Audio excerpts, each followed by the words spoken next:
Bien le bonjour à tous et bienvenue dans la vidéo qui va présenter les différentes factions majeures des 4 races de l'archipel. Ces factions illustrent très bien les traits principaux des 4 plus grands peuples, que ce soit d'un point de vue historique, sociologique ou politique. Alors on commence sans attendre avec les Alastines, le peuple de l'eau, pacifiste et protecteur de la nature.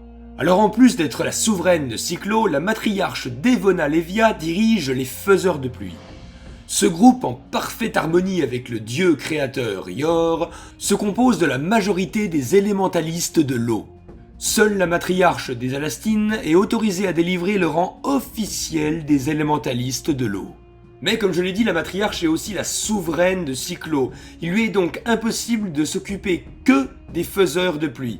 Elle a donc délégué cette tâche à ses 3 enfants, Melio Levia, Nasso Levia et Jessa Levia. Ces enfants, ayant le sang de leur mère, sont aussi en parfaite harmonie avec l'élément de la vie, l'eau. Ensuite, on passe sur une toute autre sorte de structure, j'ai nommé la Guilde des Écaillés. C'est le plus grand groupe de pêcheurs de tout l'archipel. Ils écument les mers à la recherche de denrées de l'océan. La Guilde des Écaillés est un pilier majeur de l'économie de Cyclo, car en plus de consommer ce qu'ils pêchent, la Guilde des Écaillés commercialise énormément de poissons qui constituent une source d'alimentation majeure pour les alphars et les humains.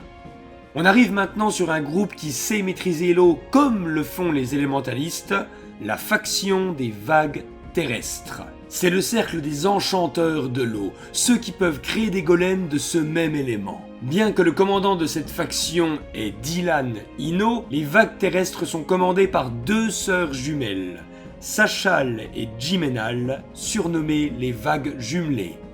On quitte à présent les pouvoirs divins pour se concentrer sur ceux qui gèrent la sécurité intérieure de Cyclo, plus la protection rapprochée de la matriarche Devona Levia. L'ordre des Cyclones est composé autant de guerriers que d'espions ou de négociateurs.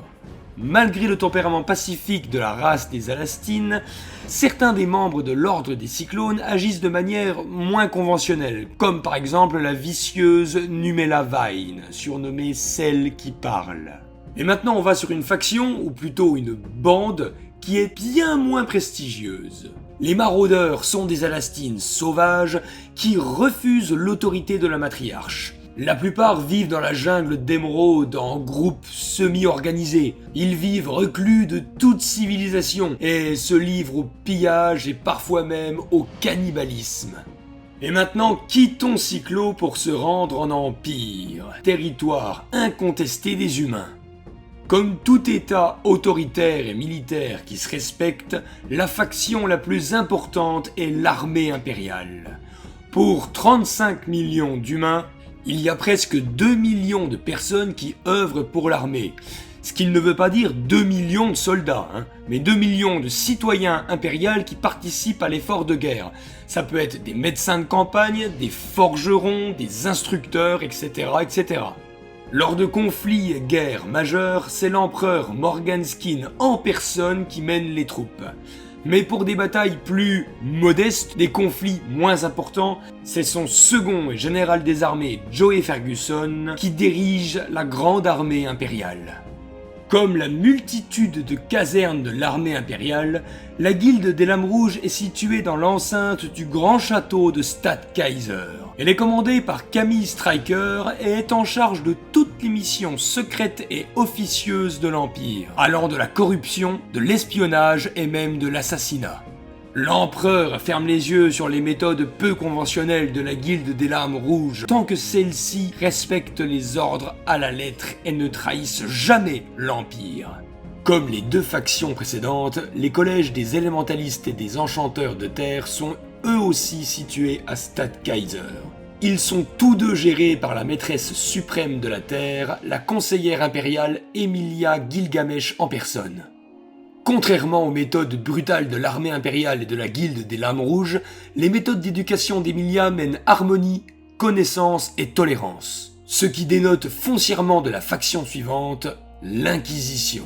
Fondée par l'empereur Morganskine avant que celui-ci n'atteigne le pouvoir, l'Inquisition est initialement formée pour lutter contre les briseurs du destin. Mais dès lors que l'Empire fut créé, les inquisiteurs ont davantage joué un rôle politique que théologique.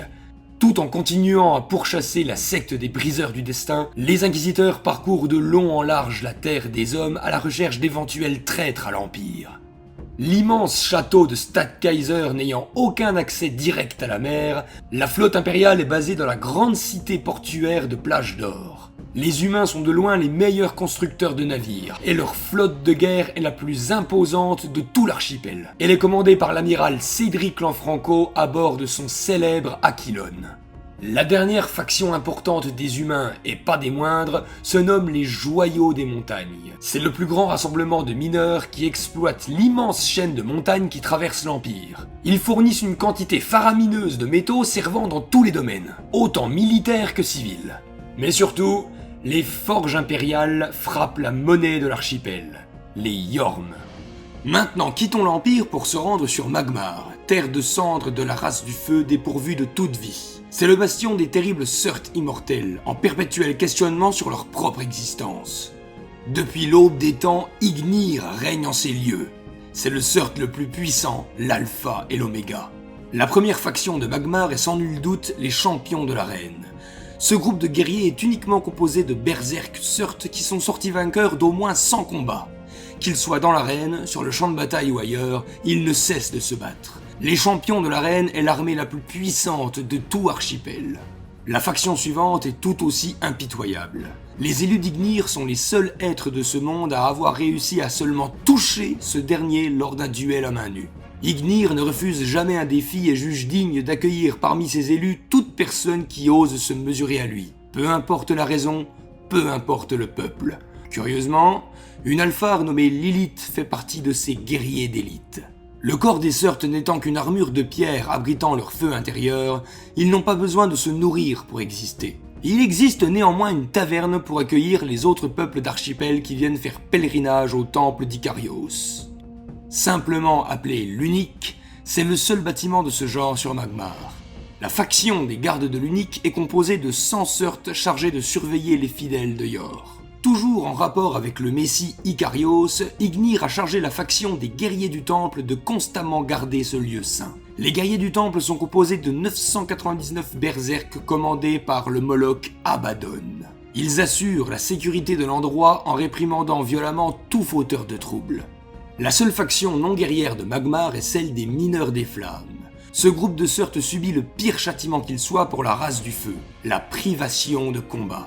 Les mineurs des flammes creusent à la recherche de métaux pouvant se vendre sur les autres îles et ne s'arrêteront que quand leur faute sera payée.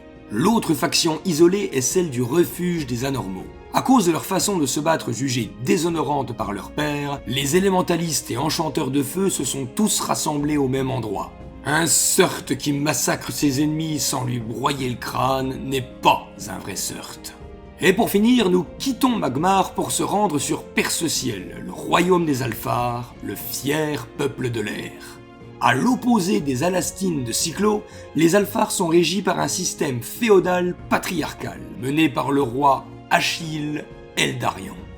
La première faction de Perce-Ciel est d'ailleurs en lien avec le roi des Alphars.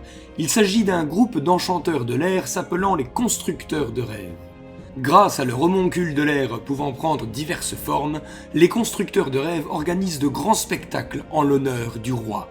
La faction suivante est beaucoup moins subtile et bien plus sauvage. Les Écorcheuses sont une bande de harpies rebelles qui vivent recluses dans les hautes montagnes de Perce-Ciel. N'obéissant qu'à leur chef Céléano, elles commettent pillage et meurtre en laissant leurs victimes totalement écorchées. On passe du tout au tout avec la faction suivante. Les célèbres distillateurs ailés.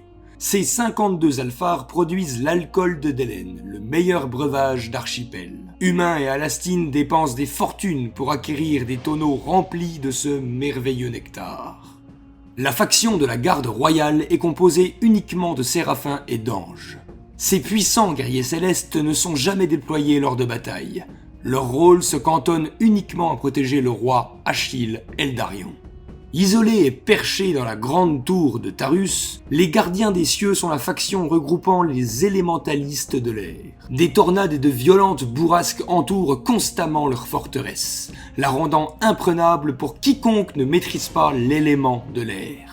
La dernière faction des Alphars est aussi violente et dissidente que les Écorcheuses, mais leur cause est politique. Les Vengeurs sont les parias de Perce-Ciel qui s'opposent à Eldarion car en total désaccord avec le Conseil des Quatre. En effet, ce conseil regroupe le dirigeant des 4 races, soit la matriarche Devona Levia, l'empereur Morganskin, le puissant Ignir et le roi Achille Eldarion. Les Vengeurs refusent de collaborer avec les Surtes qui ont commis un terrible génocide sur Perce-Ciel en moins 2145. Ils sont donc opposés au roi, ce qui fait d'eux des infâmes traîtres de Perce-Ciel. Et voilà pour ce qui concerne les factions principales du jeu de rôle Archipel.